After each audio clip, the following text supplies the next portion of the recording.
All right.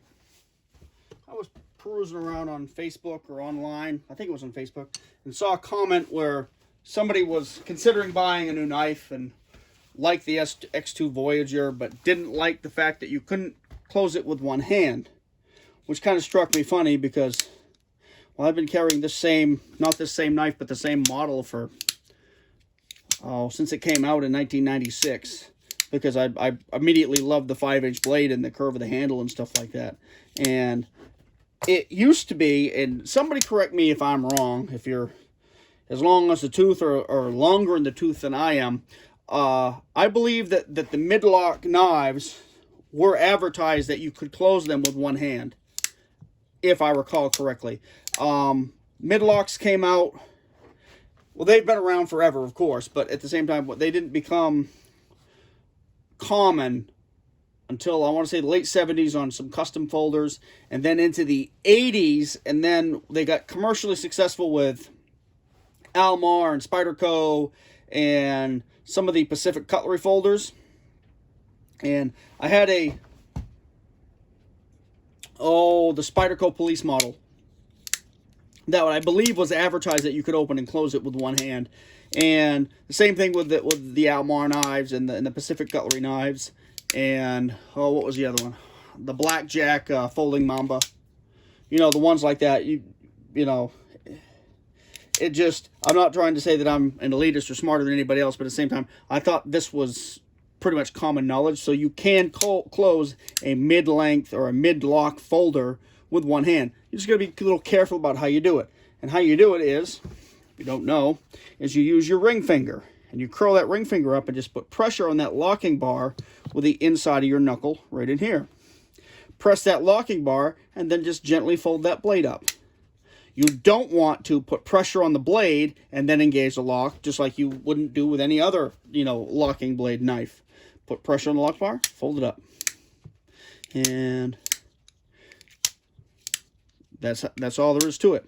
I'm not a huge folding knife man, but it's, we all have to have folders today. I do carry a fixed blade at the same time, but love these. These are great knives. Like I said, I've carried the same model for, well, since it was the plastic clip with the uneven handle scales.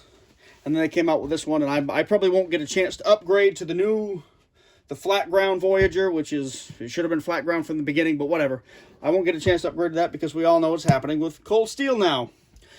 Because where cold steel has been sold, I'm worried, or I'm not really worried about it because I like cold steel. I'm not a huge fanboy. I don't buy everything, absolutely everything they put out. They've had some issues with the different knives they put out and things like that, and their quality just in my memory has gone downhill some. But they still make really good knives, and they put out a larger variety of different types of knives, particularly those intended for self-defense, than any other maker. And I really love that about cold steel. And as I look around the shop, do I have piles of cold steel knives? Well, not really, but I've got right to hand. Got that one, and I think this one. And that's all I've got right within my immediate vicinity. But if I looked under the bench and stuff, I'd probably have a few more. And I've had this one since the 80s. Or, well, no, since the 90s. Since the 80s. But it's hard to know when you have a few of them. But anyway, I hope cold steel goes forward. I hope to keep constant supply of my big folders in. My absolute favorite knife from Cold Steel has a lot of knives out there, so telling my absolute favorite, I don't know. I love the X2. This is the XL Voyager. Love these, but I like the X2 as well. I have one, and I've been carrying it for years. Then a friend of mine said, geez, that's worth a couple of $100 now. I'm like, is it? Because I've had these forever. I don't know when they came out with a new model, but I knew that I had just kind of gotten used to these, vice the old plastic ones, with the plastic clip. And then they came out with that new flat ground model. I'm like, you know what? These are good. I'm going to stick with these. So anyway, hope that helps you out. And don't lose faith on cold steel, guys. They'll still be around. And if they're not, another company will appear in their place. All right, guys, take care.